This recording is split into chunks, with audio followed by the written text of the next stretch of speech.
Professor Tembe is a senior researcher at Tembe, and is also an associate professor at the Institute of African Studies at Zhejiang University, and is also a branch executive director of the Zhejiang Normal University in South Africa. Am I pronouncing correctly? Cheche.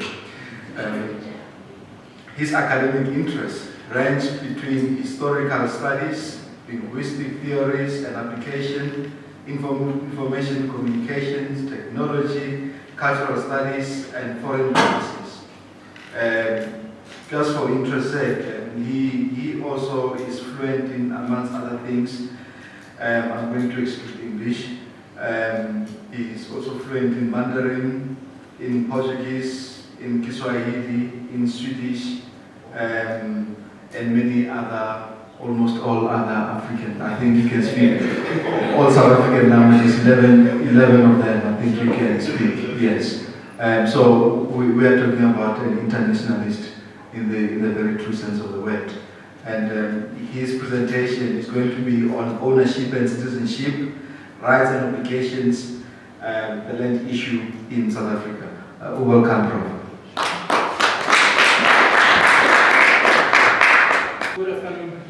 Thank you to all the presenters before me from yesterday to today, because I was opted to present in the last minute, so I learned a lot from yesterday and it influenced this presentation. But luckily, this presentation also informs my current work, which I'm doing chapter 4 of my book. So this presentation reflects my work from 2017. I was standing by the door because I was trying to be humble, because I know that I'm not a humble presenter. Beyond that, let me explain the schizophrenia around my designation. I came back to South Africa as this big China buff who speaks Chinese and can cite Mao Zedong and all the philosophies of the East and all that. And prior to that, I've done the Swahili cultures. I wanted to come home and realize that as a child, at my new home at Timali, I was a real child. I had to start afresh. Who am I as a South African? Who am I as a Zulu? Who am I as a born Zulu running around thinking that the dreams of the future are up there somewhere, whilst I leave my father's crown, just leaving Jambu as the cattle at home, and forgetting about them, thinking of that as backwardness, thinking that was not me. I had to learn afresh. And I'm grateful to Timali for that. It was a very humbling experience. That's my schizophrenic title. Within the walls of Timali, I'm just Dr. Tembe. Beyond the borders of South Africa, I'm Professor Tembe. And having said that, what inspired from yesterday's reflections was the notion of agency. We have to do, but who has got to do it? And Dr. Mabe Nzenge helped me today by giving me a beautiful tool, the provision of access. Because if you don't have agency, it means there are tools which deprive that particular agency. So what we should seek then, we should seek tools to get rid of this deprivation. And luckily for us, we don't have to invent those tools are there. Those tools are in our cultural practices and our identities, as my presentation will show. Now, if there's a need for agency, there's an agent. What informs this agent? What space does he occupy? What are his conceptual frameworks? What are his frames of references? What does he believe in? Of course, they don't believe. Jesus might be just a template they believe in, but inside themselves, they believe in the goodness of human beings. So I'm going to try and debunk or demystify this agent, and how this debunking then will help us maybe in terms of legality, in terms of having food. As I'm saying, my thesis, to cut a long story short, I'm saying ownership is citizenship. Because citizenship, you've got rights and obligations. You cannot have rights without obligations. But then if you are hungry and you don't own, as we see our people in the streets every day, breaking down things, they don't feel that they own their own South Africa. So my fundamental thesis to the issue of land, as many other things that I deal with in my studies, it is the question of ownership and citizenship. Now, theoretically, I was fortunate enough to do performative studies from a socio-linguistic perspective and focus mainly on identity formation. Before I continue, there's a schism or there's a paradox in this issue of theoretical studies or theoretical framework. I'm going to cite Dipesh Shakadbi. He's a post-colonial scholar and he deals also with issues of subaltern studies. He reminds us that Western scholars have for centuries fought for their kind of philosophy and universalism. And there's no paradox in that, because they used that framework in order to subdue other continents, that which was non-Western. But the actual paradox, he says, is that we also, in the post-colonial era, we aspire to those analytical frameworks.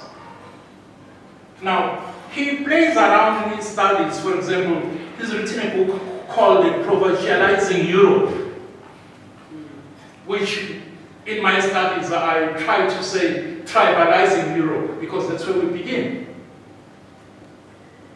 Actually, each and every European country is formed out of tribes. It's only when a specific tribe kicks the hell out of other tribes that then we have a nation. But the tribe that becomes the victor subsists. We have it in England with the Saxons, the Jutes, and the Angles coming all the way from Denmark, northern Germany, occupying today. Britain is not a mixed masala. It is who defeated the Saxons and made that first House of Lords that still rules today. But that's a story for another day. So what I'm trying to do, I'm trying to say, the stigmatized tribe, which is the locus of African cultures, let us try and redefine that tribe. Maybe we'll find some goodwill in the tribe of ours, because that's where our cultures reside. So, having justified myself that I'm borrowing from other people, but also I do borrow from Europeans themselves, from Bordeaux in terms of the habitat. I borrow from the Fogodian sense of symbolic power. I borrow from Judith Butler in issues of gender and being insurrectional to that which insults you, and you turn it into your own power. And I will explain why we can't do that in South Africa. Because it is not relevant, either linguistically or socially. So, I'm not the first one to do this. Dr. Toby there alluded to Professor Asante using a framework of Egyptology for eco-analysis. There's another discussion there. Those scholars, they never address the issue of Egyptology's schism between the Bantu and the Arabs. The issue of what we had, the Nubians and the Sudan issue, which is unraveling now in most of the wars is because of that. But what I'm trying to show here is that it is possible to take a specific platform and synthesize it in order to teach yourself or find solutions for your own problems. And what I like from Wikipedia is this upside down road. Provincializing Europe, which I call tribalizing Europe. So, identity formation and culture, in all wars that have been fought, even the wars that are being fought today by the Americans and everybody, is to instill into you what you produce and what you consume is correct, and how you produce and how you consume it. What you dress and how you dress it. And finally, we know with Marcon lately how we procreate. Marcon said gladly or famously in the last 2 weeks, the issue of Africa, you can help them, is a question of civilization. If you have 7 kids, you can have all the donations, but it will change nothing. In the 21st century, a European head of state still says that about Africa. So it's still a sin on how we procreate, on how many kids I have.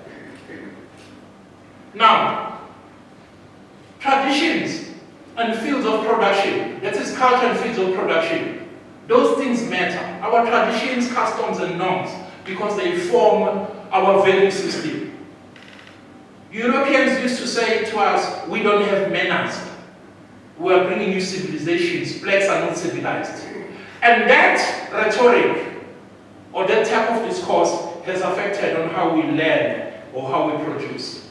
Now, what is an antidote to oppression? An antidote which we used in 1994, and it took 5 years during the PRC.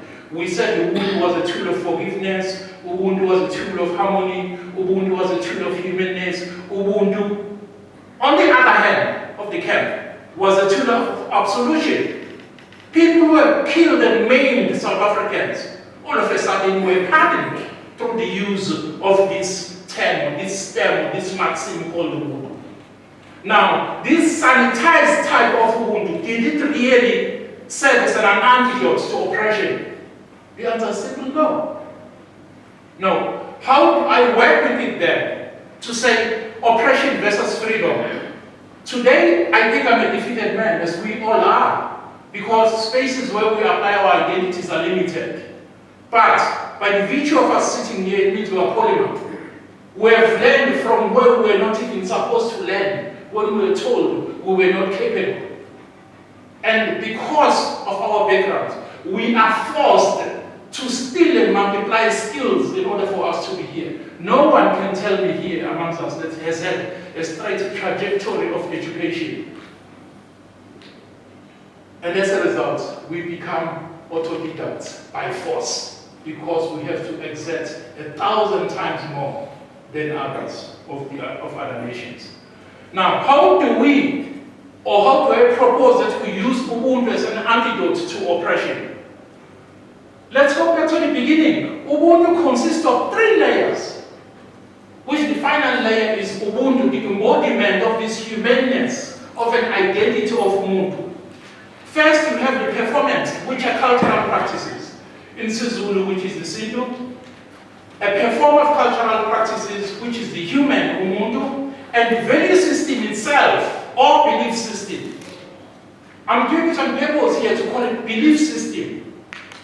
It is a belief system because that's who we are, that's how we act. Even when we're outside the village is still written all over our bodies. For the past 500 years, we've had many forms of bleaching of our brains and bodies, and yet we are still black. And paradoxically, the more we bleach ourselves, the more the village comes out of us. Now, this is just like pieces of what I explained earlier in the beginning, on what Ubuntu is, idiom is cultural, and Isintu is idiom of our everyday performances. Now, Ubuntu is the frame of references of the value system. Now, here's the important one. Where does this Ubuntu live? This is where I come to the land issue. Ubuntu lived in the African spaces, in the indigenous African spaces. It lives in our African languages, it lives in our oral histories, which our oral histories replicate our geographies. It lives in the majority of Africans wherever they go. Even if today I will buy myself a house in Sandton, those little fairy tales that I tell to my son, far away in the countries of Sweden or in China, he becomes Umundu by the virtue of that oral history. Now, why am I making all this noise and trying to convince you both using my bodily axes and my voice? It's because I want to come to the point of what Ubuntu, or how it relates to ownership. Ubuntu per se, it is the framework that allows me to have state of ownership vis-a-vis the right to ownership. Right to ownership is contested by a variety of histories at every turn, and it gives rise to tendencies of redistribution. And the redistribution in turn gives rise to resentment.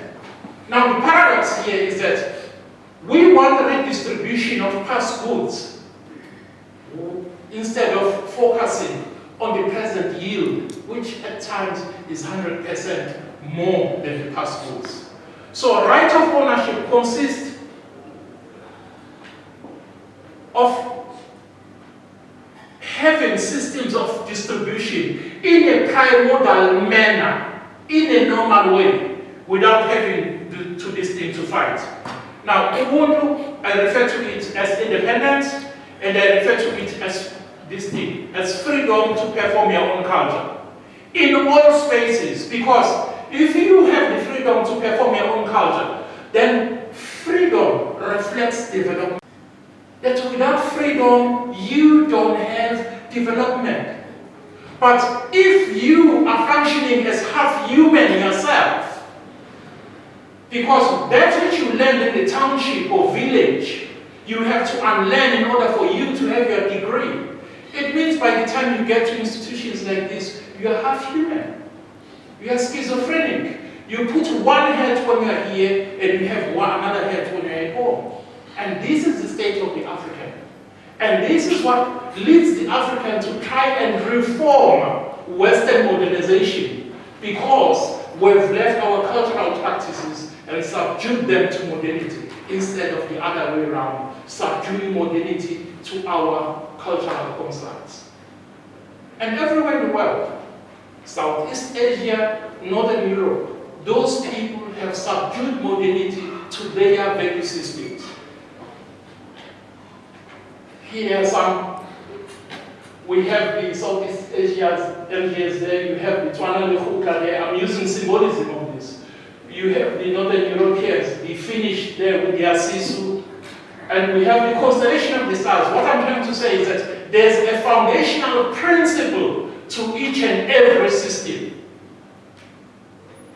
Now, if I go back to the three layers of Ubuntu, if I go religiously, a Muslim is taught to kneel in a certain way and face a certain direction and do salah 5 times a day in a certain manner.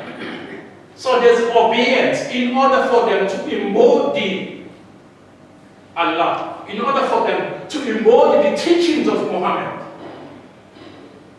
You have the same thing in Buddhism as well.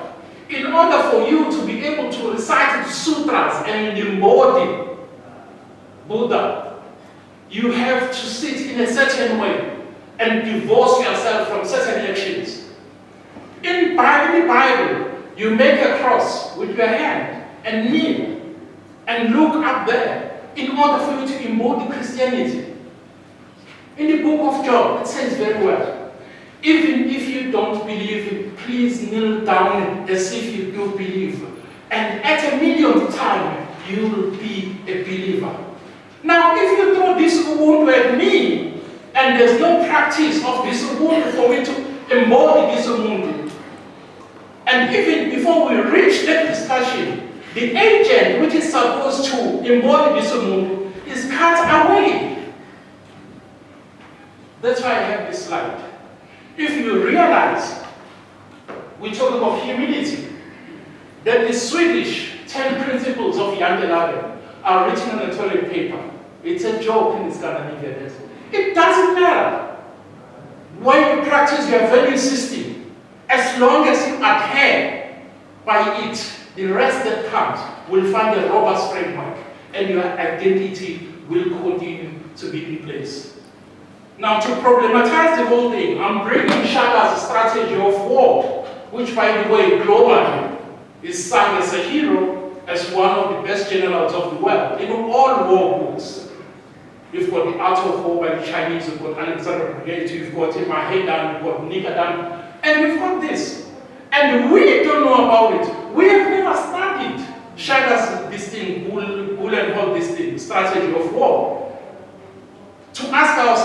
Where did it get from?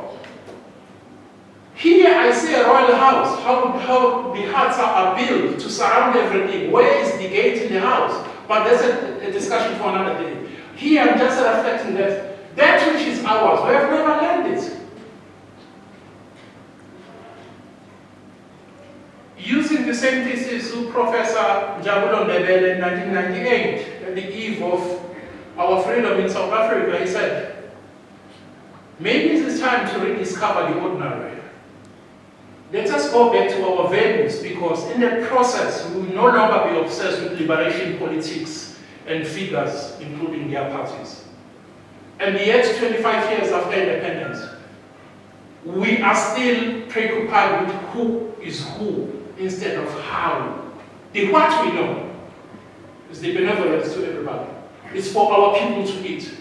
The what we know is to refine or redefine the issue of right of ownership to state of ownership. Because actually, right of ownership as it stands today, it means it is a crime for majority of South Africans or Africans to eat. These are my conclusions. We do not need to reinvent our customs and traditions. Instead, we need more spaces to perform them. Why? Are we performing them because they are identical? No. In order to be able to convert our symbolic capital, cultural and social capital into economic capital, this is where we have a gap. Our cultural and symbolic capital is not convertible, and of late, even our political capital is not convertible into economic capital. That is the space we need. And that is the message we should convey to the youngsters. Otherwise, in 1,000 years, we'll be here speaking about land again. We need to build and conform that which speaks to the majority of South Africa and all Africans. I argue that lack of connection between Isiki, which is cultural performed identities, and the Ubuntu as a South African conceptual framework is the reason for our landlessness and backwardness and underdevelopment. At the end, my actual real conclusion is that ownership is equal to citizenship. Citizenship is not the paper you get from Home Affairs. And if you don't have ownership, you'll always be hungry. Therefore, you won't know your obligations. You'll be running after your rights, which you will never have because you're hungry. Thank you very much.